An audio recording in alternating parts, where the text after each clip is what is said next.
Hey, hello there, and welcome to another episode of Eat by Kate.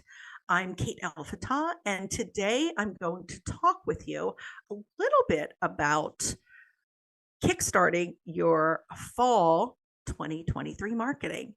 And it's August. So now is the time to start thinking and creating a strategy that's very specific around a couple things. One is the fall, and two is year end or holiday. So those are all things that you should be thinking about when it comes to your marketing strategy.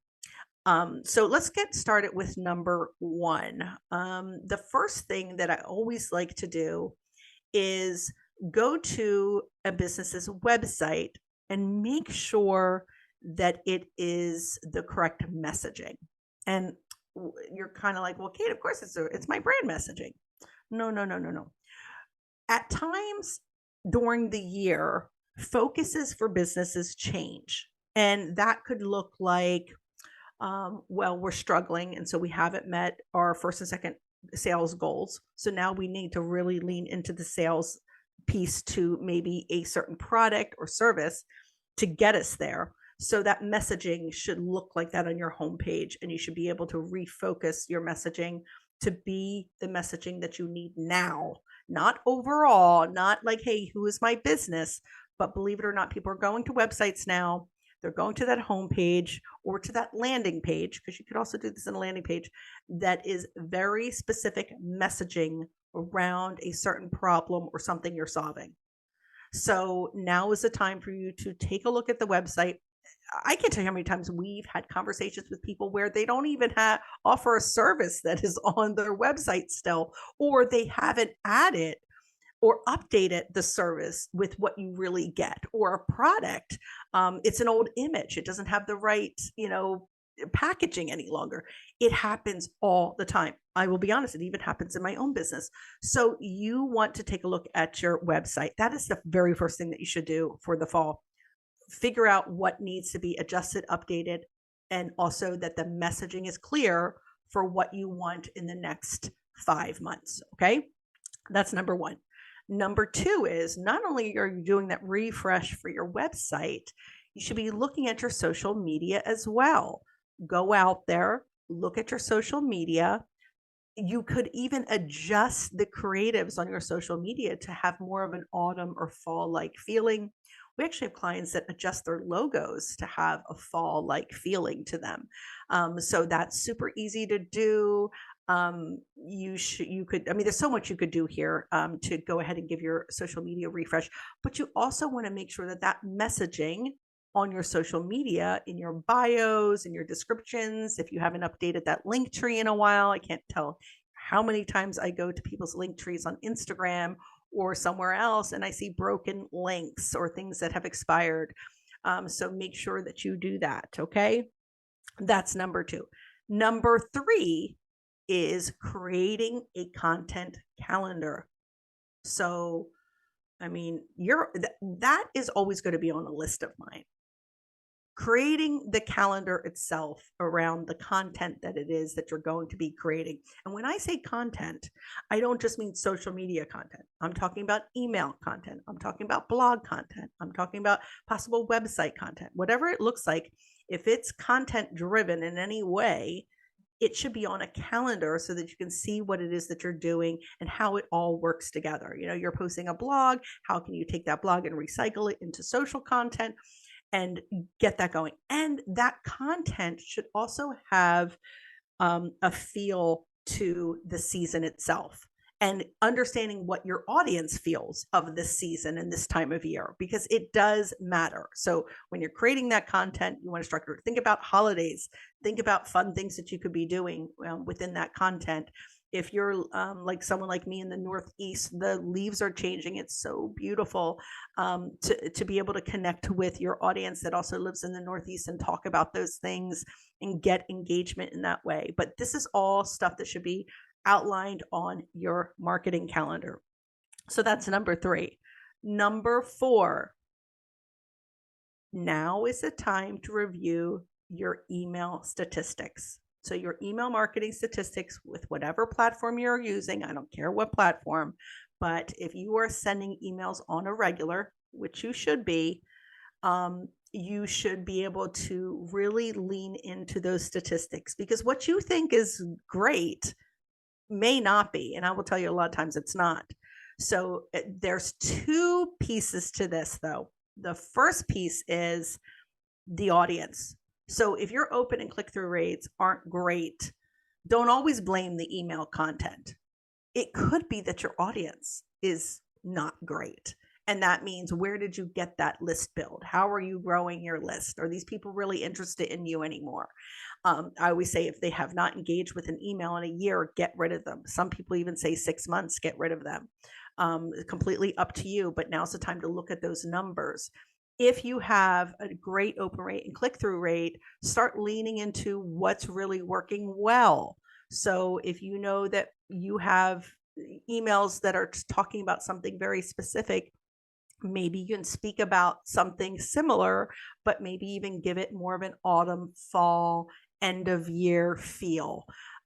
So that's something you can lean into. But please review your email statistics, because I see people that are just sending emails and they're not doing anything, and they're really putting forth all this effort and energy, and it's really not giving them much in return. So now is the time to really, really look at your email statistics. Number 5, create content for the season. I spoke about this a little bit before when I talked about creating a content calendar, but the content that you're creating should be or feel seasonal in a sense. And that's seasonal does not mean you have to talk about the leaves changing. Seasonal fall could mean something cozy, right? You get a cozy feeling this time of year, a warm feeling. Also holidays, we have a ton. We have Halloween, we have Thanksgiving, we have Christmas. There's all these really large holidays this time of year. And then there's always those fun holidays. But there should be something that you could definitely lean into when it comes to your content creation that is really fall centered, or and this could be a feeling. It doesn't have to be a literal term of like a pumpkin, right? But it could be a feeling or a sense. I know during this time of year, the holiday season is a stressful time of year, right? So that's a seasonal centered feeling. So you could actually focus on stress, or how your product or service helps with relieving stress for somebody, or maybe being able to take time off during the holiday season, you're overworked, whatever that is in your service or products can do for people. It doesn't have to mean literal seasonal, right? It can, but also think about the feeling, or what this time of year is for your audience specifically. So that's number 5. Number 6 is events. I will tell you, this time of year, you are not short of events, whether it be networking events, charitable events, just events in general, community-driven events, online events, whatever that is. What a great time for you to participate in seasonal-based events or time of year specific events. There are so many charitable organizations this time of year that are gearing up, that are looking for help and assistance, whether that be financial or time, and whatever you can give. This is a great opportunity to get your business out there. And not only that, but it's going to make you feel good too this time of year. It's going to breathe a lot of life into you when you can give, right?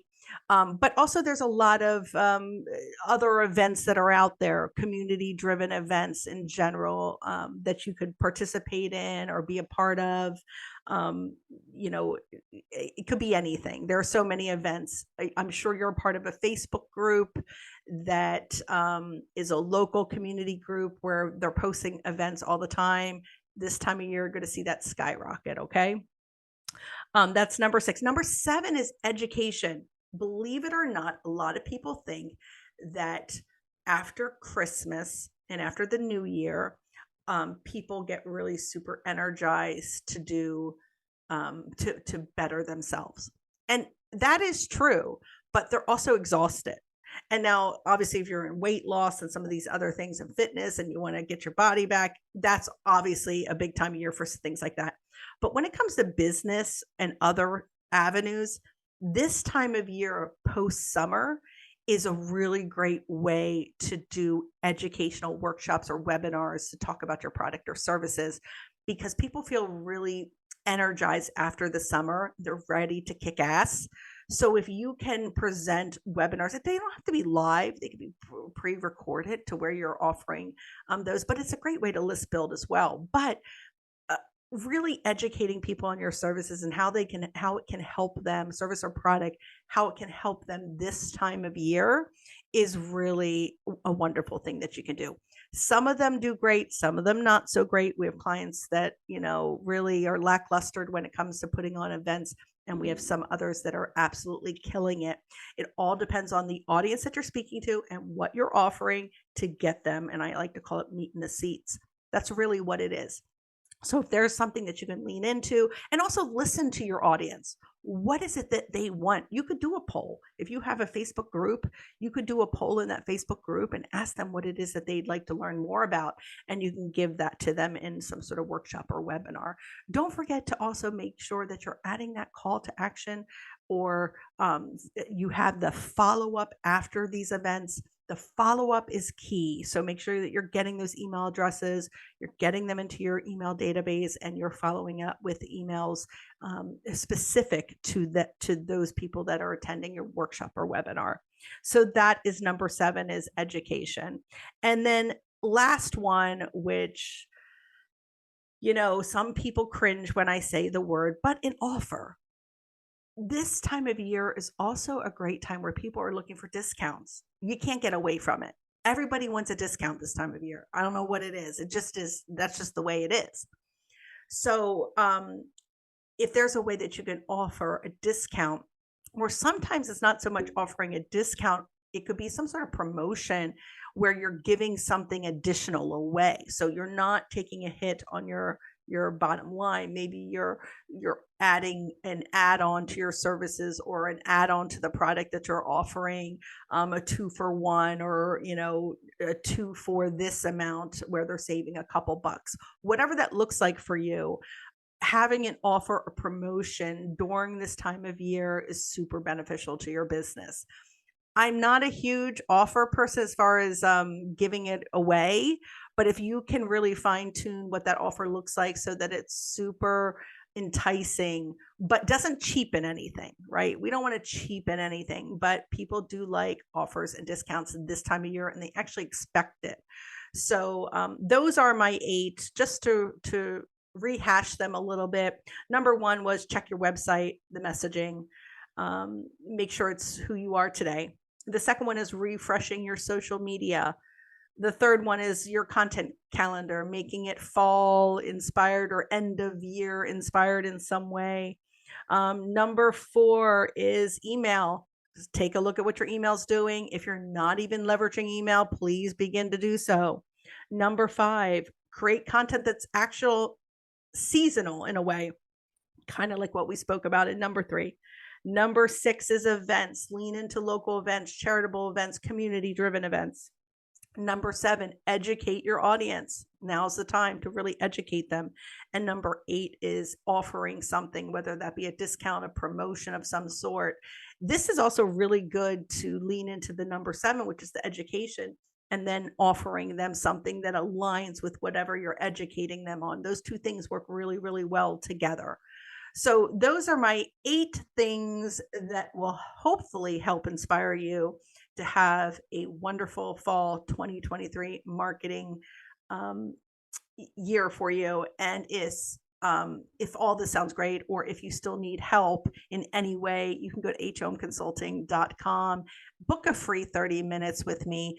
I will first go out and stalk you and look at your website and see who you are as a business, and come prepared with some really great insights on things that you can do right now today to maybe help you through the muddy waters of marketing your business.